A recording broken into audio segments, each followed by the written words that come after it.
Hello दोस्तों, कैसे हो आप सब। आई होप आप सब बहुत बढ़िया होंगे। ये आ चुके हैं हम नेक्स्ट वीडियो पे, और नेक्स्ट वीडियो हमारा किस चीज का है, चैप्टर नंबर 10, जो कि है ऑब्जेक्ट ओरिएंटेड प्रोग्रामिंग, यानी कि ओप्स, यानी ओप्स। ठीक है, इसको बेसिकली ओप्स कहा जाता है। तो आप ऐसे समझ लो कि हम आ चुके हैं ऑब्जेक्ट ओरिएंटेड प्रोग्रामिंग के अंदर, और चलेंगे इसके अंदर बहुत सारी चीजें देखेंगे। ठीक है, काफी बड़ा है ये थोड़ा चैप्टर, मतलब काफी बड़ा तो नहीं कहूंगा, 2 या 3 वीडियो में खत्म कर दूंगा इसको मैं। ठीक है, इसमें मैं फोकस खाली रखूंगा कि what is object oriented programming. ठीक है, इसी का सेकंड थर्ड पार्ट बनाऊंगा, एंड उसको मतलब कोशिश करूंगा 2 या मैक्सिमम 3 वीडियो में खत्म कर दूंगा। और बहुत बड़ी वीडियो रखूंगा नहीं, क्योंकि मुझे पता है कि प्रॉब्लम होती है। ठीक है, समझने में लोग एकदम से लगता है कि बाउंसर चला गया ऊपर से, पल्ले ही नहीं पड़ा कुछ। ठीक है, तो इसको हम देखेंगे कि what is object oriented programming. और मैं चाहता हूँ कि शुरू करने से पहले हम खोल लेते हैं अपना विजुअल स्टूडियो कोड। और विजुअल स्टूडियो कोड खोलने के लिए, वीएस कोड खोलने के लिए हमें चलना होगा फोल्डर के अंदर, एंड फोल्डर के अंदर चलने के लिए चलना होगा फिलहाल यहाँ से। So let's go.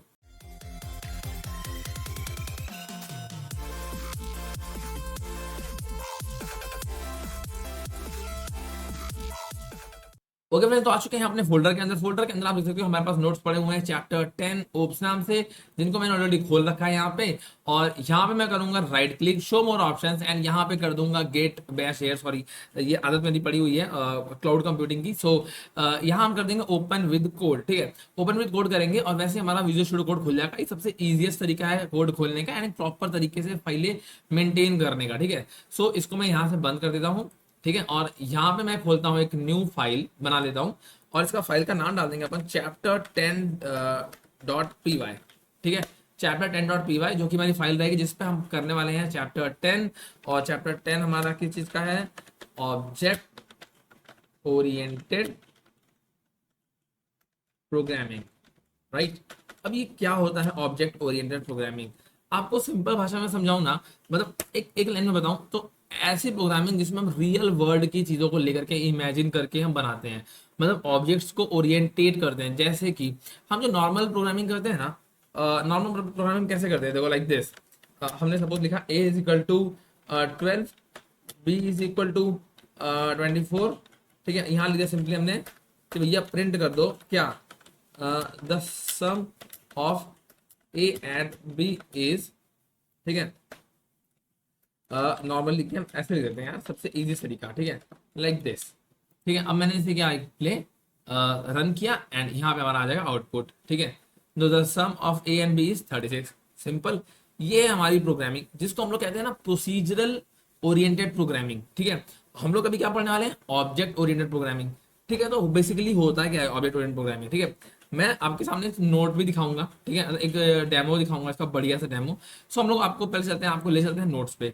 और नोट्स पे आने के बाद होगी कि क्या कहता क्या है हमारा, ये डेफिनेशन हमारी क्या कह रही है, नोट्स हमारे क्या कह रहे हैं, हम समझ तो हम लेंगे, बट नोट्स भी तो कुछ कह रहे हैं ना, मैंने लिखे थे मेहनत से आपके लिए। तो solving a problem by creating objects is one of the most popular approach in programming. मतलब सबसे इजीएस्ट तरीका लोग मानते हैं, जो मतलब प्रोग्रामिंग थोड़ा हाई लेवल पहुंच जाते हैं। वैसे तो जो सीख रहे हैं उनको थोड़ा सा कंफ्यूजिंग लगेगा, थोड़ा सा डिफिकल्ट लगेगा, हो सकता है 2-3 बार वीडियो देखना पड़े, है ना, हो तो 2-3 बार आपको शायद देखना पड़े वीडियो। तो ठीक है, फर्क नहीं पड़ता, आप देख लो, कोई प्रॉब्लम नहीं है, कोई मना नहीं करता। ठीक है, solving a problem by creating object is, एक ऑब्जेक्ट को क्रिएट करके प्रॉब्लम को सॉल्व करना, है ना, रियल टाइम सिनेरियो समझ के इसको सॉल्व करना बहुत ही पॉपुलर अप्रोच है प्रोग्रामिंग की दुनिया में, ऐसे समझ लो। उसे कहते हैं this is called object oriented programming. ठीक है, बेसिकली ये काम करता है ड्राइव प्रिंसिपल। तो आप यहाँ लिखा हुआ है this concept focus on using implements drive principle reusable code. ठीक है, अब ये कैसे काम करता है, क्या काम करता है, इसकी हम बात करेंगे। ठीक है, और थोड़ा सा समझेंगे भी इसको कि एक्चुअली होता क्या ऑब्जेक्ट ओरिएंटेड प्रोग्रामिंग। तो मैं गूगल पे चलता हूँ। ठीक है, और यहाँ पे खोल लेता हूँ गूगल का, और गूगल खोलने के बाद मैं सिंपली आ जाऊंगा यहाँ पे, एंड आपको देखो बताता हूँ कि सबसे पहले हमारी चीज आती है क्लास। ठीक है, तो क्लास क्या होती है, क्लास के लिए मैंने आपके लिए एक सोच के रखा था। अ, अगर मैं करता हूँ सपोज एडमिशन फॉर्म टेम्पलेट। ठीक है, ये आपके लिए एडमिशन फॉर्म मैंने सपोज करो खोला। ठीक, तो ये है मेरा एक एडमिशन फॉर्म, आपके सामने खुल गया। This is the admission. Okay, तो कहाँ गया एडमिशन, ये रहा एडमिशन फॉर्म। ठीक है, आई डोंट थिंक इसका पीडीएफ ये खोलने देगा। Okay, so just a second guys, admission form को हम ऐसे खोल लेते हैं, किसी भी एक पीडीएफ फॉर्मेट में चाहिए। थोड़ा सा मैं कहता हूँ थोड़ा जूम में दिखे आपको, बस और कुछ नहीं। ठीक है, इसको मैंने किया लाइक, ठीक है, ये है सपोज करो एक एप्लीकेशन फॉर्म, ठीक है। इसको मैं अगर डाउनलोड कर लेता हूँ तो ज़्यादा बेटर ऑप्शन रहेगा मेरे लिए, ठीक है। डेस्कटॉप पे डाल लेता हूँ मैं इसको, एंड सिंपली मैंने सेव कर लिया यहाँ पे, एंड इसको मैं ओपन कर लेता हूँ एंड सी दिस, अभी बेटर है, ठीक है। ये एक फॉर्म मेरा खुल गया, एक नॉर्मल एप्लीकेशन फॉर्म, ठीक है। आप कॉलेज गए, आपने बोला कि भैया मुझे एडमिशन चाहिए, तो आपसे बोला गया कि जो भी है इंस्टीट्यूट है, कोई बीएम इंस्टीट्यूट जो भी है, ठीक है, आपने बोला मुझे एडमिशन लेना है, तो उन्होंने आपको ये फॉर्म दे दिया, ठीक है। अब ये फॉर्म जो है वो हमारा यहाँ पे सॉरी नोट्स के हिसाब से क्लास का काम कर रहा है। Class is a blueprint of a creating object. Creating object मतलब एक ब्लूप्रिंट होता है, ठीक है। तो यहाँ पे ब्लूप्रिंट क्या है, यहाँ पे एक ये फॉर्म है ना। अब मैं जाऊंगा तो भी मुझे ये फॉर्म मिलेगा, आप जाओगे आपको भी ये फॉर्म मिलेगा। तो आपसे बोलेगा भैया ये फॉर्म जो है इसको आप भर दो, इसको आप भर दो, एंड इसको आप भर के जमा कर दो। जब आप भर दोगे इसको, तो ये क्या बन जाएगा आपका एप्लीकेशन फॉर्म, ठीक है। अभी क्या है, ये सिंपली ब्लैंक फॉर्म है एप्लीकेशन फॉर्म ये भी। बट अगर आप ये लेके जाओगे जमा करने, तो क्या बोलेगा, भाई क्या ले आया कबाड़, ये नहीं चाहिए, भर के जमा करो इसको। मतलब इसकी वैल्यू कब हो जाएगी, भरने के बाद। तो भरने से पहले ये क्या है, अपने प्रोग्रामिंग लैंग्वेज में बोलूं तो भरने से पहले ये क्लास है एक ये, ठीक है। एक ये ब्लैंक फॉर्म देखो मैंने यहाँ बना रखा है, एक ये ब्लैंक फॉर्म है जिसको हम डिटेल भर देंगे। जब भर देंगे इसको, और भरने के बाद ये क्या बन जाएगा, एप्लीकेशन फॉर्म, है ना। देखो क्या लिखा है इसमें, contains info to create a valid application. मतलब इसके अंदर वो सारी इन्फॉर्मेशन दी हुई है, जो ये सारी इन्फॉर्मेशन हैं। आप एमटेक के लिए लेना है कि बीटेक के लिए, क्या चाहिए आपको, ठीक है। फिर आपका नाम बताओ, फादर नेम बताओ, मदर नेम बताओ, ठीक है। आपको ये सारी चीजें बतानी पड़ेंगी, ठीक। ये सारी चीजें आप बताओगे इसको, एंड ये सारी चीजें हैं जिन्हें कहा गया वैलिड। ये सारी वो वैलिड चीजें हैं जिनकी वजह से आप इस फॉर्म को लीगल बना सकते हो, एक वैलिड एप्लीकेशन फॉर्म बना सकते हो, ठीक है। अब आप एक पन्ने पे अगर लिख के चले जाओ कि भाई देखो, आपने तो हमसे एमटेक मांगा था ना, मैं गया मैंने ब्लैंक पेज उठाया, और ब्लैंक पेज मैंने लिखना शुरू कर दिया, user ID this, password this, चीजें वही लिख दूंगा मैं इस पे।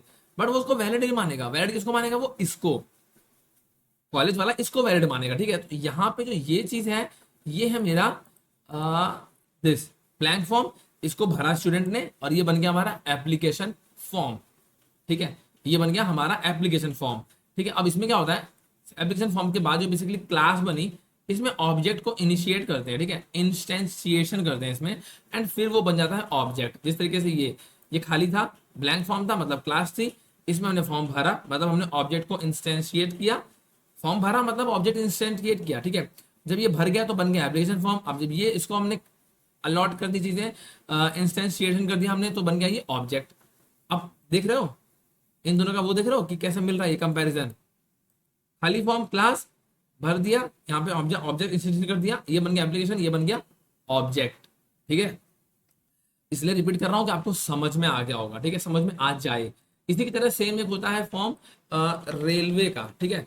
इसको मैं कहता हूँ रेलवे रिजर्वेशन फॉर्म, ठीक है। अब रेलवे रिजर्वेशन फॉर्म क्या होता है, वो भी ऐसा ही होता है, ठीक है, सेम होता है वो भी। उसकी भी पीडीएफ मैं आपको दिखाता हूँ अगर मिल जाती सीधे। ये उसी का सेम फॉर्म है, ऐसा होता है एप्लीकेशन का फॉर्म। अब अगर मैं एक पन्ने पे लिख के चला जाऊं, भाई ट्रेन नंबर ये, नेम ये, डेट ऑफ जर्नी, तो वो उससे देख के देगा क्या, नहीं देगा। या मैं आज चला गया पूछने उससे, भैया क्या क्या चाहिए आपको, मैं एक पन्ने पे लिख के ले आता हूँ, वो नहीं मानेगा। वो बोलेगा ये फॉर्म लेकर के आओ, इस फॉर्म को भरो, तब ये फॉर्म की वैल्यू हो जाएगी, और ये फॉर्म जमा करोगे तो ही मैं आगे काम करूंगा। खाली पन्ने पे लिख के देने पे वो नहीं मानते हैं, उनको चाहिए ये फॉर्म। समझो क्यों, क्योंकि इसमें वो सारी डिटेल्स लिखी हैं जो आपको वैलिड ट्रैवल करने से पहले आपको भरी होनी चाहिए। वो सारी की सारी फॉर्म्स इसमें डिटेल्स इसमें मेंशन है, ठीक है। तो इसी को हम यूज करेंगे, इसी के थ्रू चलेंगे, ठीक है। तो बेसिकली हम करेंगे क्या, देखो थोड़ा सा आगे चलते हैं। इसका सिंटैक्स यहाँ मेंशन किया हुआ है। इसका सिंटैक्स जो है कैसा दिखता है, लाइक क्लास एम्प्लॉय, ठीक है। और इसमें हमने बना दी क्लास जिसका नाम है एम्प्लॉय, इसके अंदर हमने रखे मेथड्स एंड वेरिएबल्स, ठीक है। तो हमारी जो क्लास लिखी होती है ना, वो लिखी होती है पास्कल केस में, ठीक है। पास्कल केस और कैमल केस क्या होता है मैं आपको बताता हूँ। पास्कल केस का मतलब हो गया कोई चीज को लिखना, जैसे कि सपोज करो आपका नाम है अभिषेक त्रिपाठी, ठीक है। तो मैंने क्या ABHISHE के अभिषेक, है ना, और त्रिपाठी एग्जाम्पल दे रहा हूँ, ठीक। और बताना मुझे डिफरेंस क्या है इन दोनों में, क्या डिफरेंस है। भाई इसका भी पहला लेटर बड़ा है और इसका ये पहला बड़ा है, ठीक है। ये दोनों पहले बड़े हैं इसके, दोनों नाम के पहले। और इसमें क्या है, ये छोटा है और ये सेकंड वाला बड़ा है, ठीक है। तो इसे कहते हैं, ऐसे लिख लो आप इसको, दिस इज कैमल केस, तो यहाँ मैंने सी स्मॉल कर दिया इसका, ठीक है, and this is Pascal case, right. इन दोनों को मैं कर दूंगा यहाँ से दिस, ठीक है। ये है पास्कल केस और ये है कैमल केस। आप समझ गए ना कि तो हमारा जो क्लास लिखी होती है, जब हम क्लास का लिखेंगे तो हमारी लिखी होगी पास्कल केस में, ठीक है। चलिए फटाक से लेते हैं और एक एग्जांपल देख लेते हैं। ज्यादा लेंथी खींचने से इसको मतलब नहीं है, ठीक है। तो एग्जांपल के लिए आपको बात करूंगा, मैं क्लास बनाएंगे। सबसे पहले मैंने क्लास बनाई, क्लास लिखा है मैंने नंबर, ठीक है। क्लास मैंने बनाई एक नंबर और उसमें एक फंक्शन दिया मैंने। फंक्शन मेरा डेफ से फंक्शन देते हैं, आप सबको पता ही है, ये तो हम बहुत बार देख चुके हैं, ठीक है। तो मैंने सिंपली क्लास बनाई नंबर, ठीक है, और मैंने एक फंक्शन दिया उसमें सेल्फ, ठीक है। ये मैंने एक फंक्शन दिया, ठीक। अब मैंने इसको बोला कि आप, और मैंने इसको रिटर्न से पहले मैं बना लेता हूँ दो चीजें। एक नंबर मैंने बनाया, उसमें मैंने बना दिया क्लास दे दी दिस, ठीक है। इसमें जो नम है ये है वेरिएबल, ठीक है। अब मैं यहाँ करता हूँ num dot a is equal to suppose करो 12 और मैंने ऊपर क्या लिया था 24। इसको भी हम पहले गायब कर देते हैं, ठीक है, क्योंकि हमें इसको भी हटाना पड़ेगा क्योंकि रन ना करे वरना एरर थ्रो करेगा ये, ठीक है। एंड डुप्लीकेट कर दिया मैंने, यहाँ पे ले लिया मैंने 24 और यहाँ मैंने ले लिया बी, ठीक है, यहाँ मैंने ले लिया बी। अब ठीक है, अब यहाँ मैंने लिया 24, ओके सो 24, ठीक है। अब मैंने एंटर किया एंड यहाँ कर दिया S is equal to num dot sum, ठीक है, नम डॉट सम, और इसको मैंने कर दिया पैरेंथेसिस ओपन एंड यहाँ मैंने कर दिया प्रिंट एस, एस को प्रिंट कर दो, ठीक है।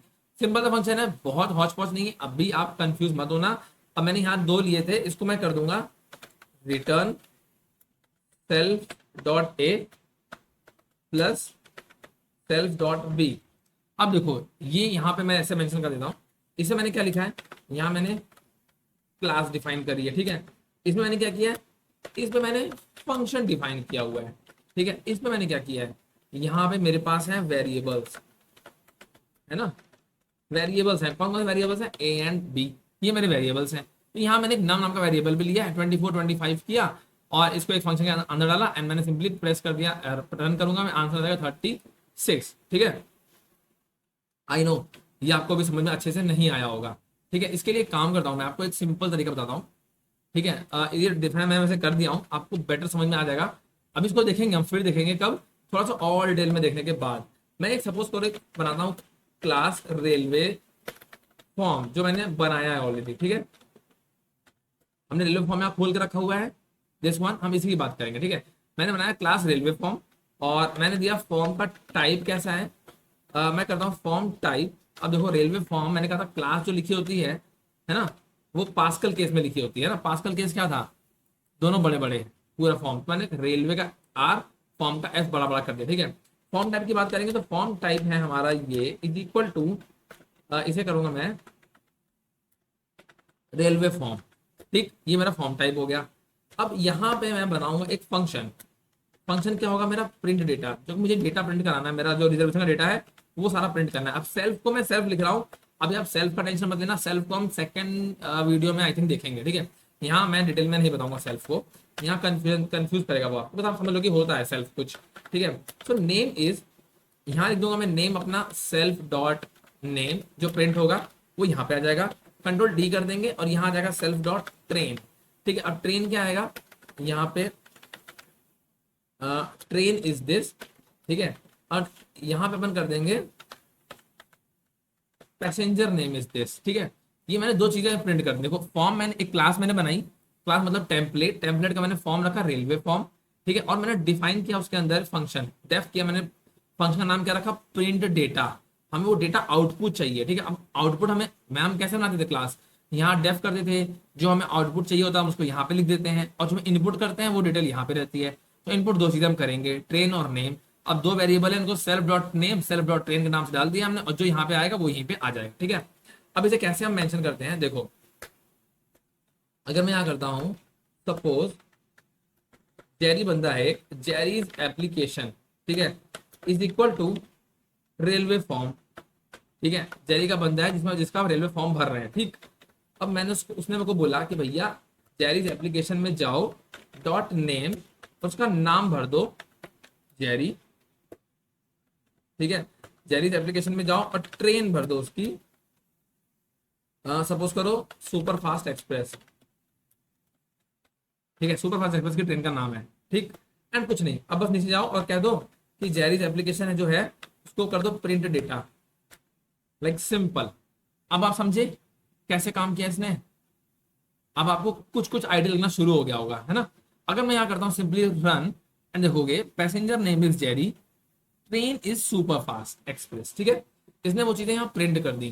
तो मैंने किया क्या यहाँ पे, यहाँ मैंने इन दो जगह पे मैंने जैसे कि आप मैंने जब बोला था कि मुझे ये करना होता है इंस्टेंशिएशन, है ना, ऑब्जेक्ट को इंस्टेंशिएशन करना होता है।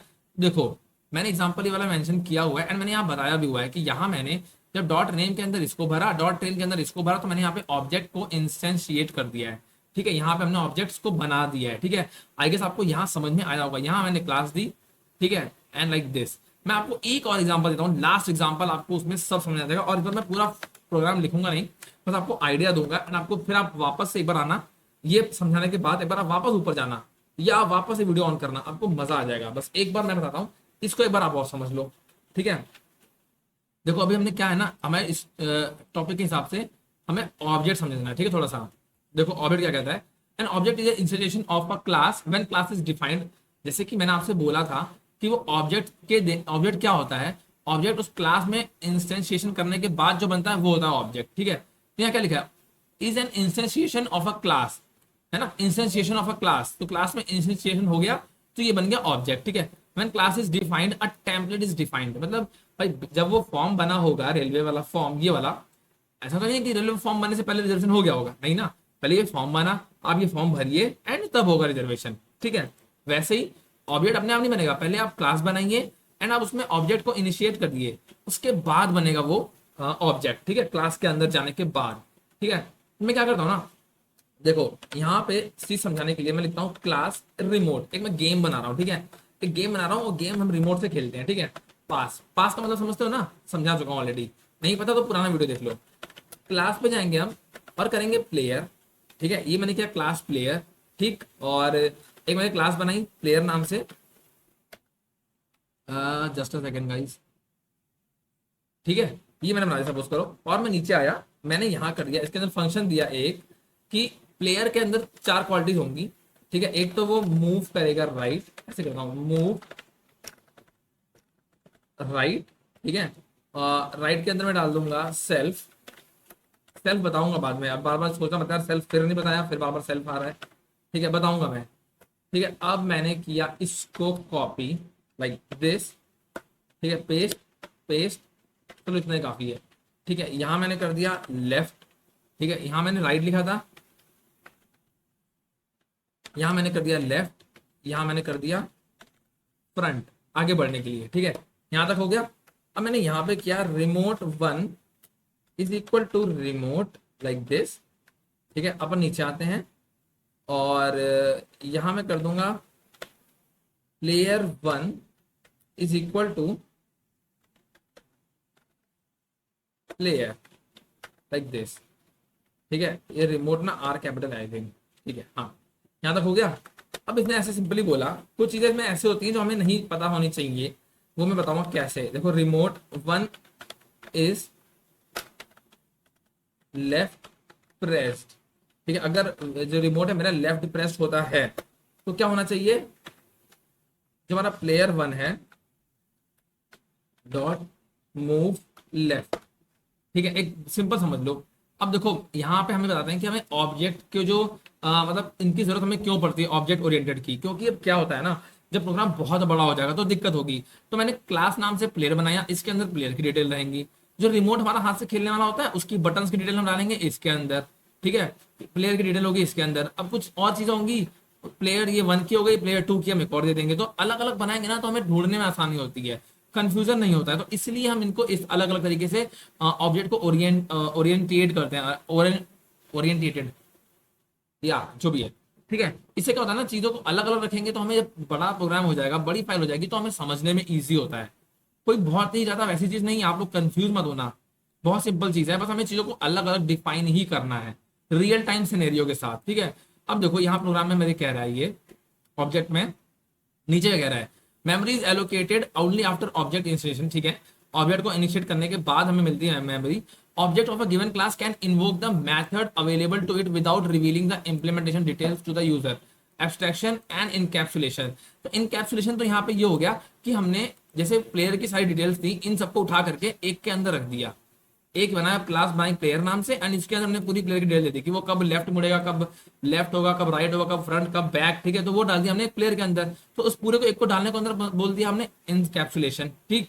और कुछ चीजें होती हैं कि लेफ्ट प्रेस किया तो मूव लेफ्ट, अब ये हो गया एब्स्ट्रैक्शन, मतलब कि जब आप फोन से कॉल का बटन दबाते हो तो कॉल हो जाती है। अब आपको ये नहीं पता है कि भाई ये बटन दबाने के पीछे कैसे काम कैसे कर रहा है, उससे मतलब आपको नहीं होता है, आप बस कॉल बटन प्रेस करते हो वो चीज हो जाती है।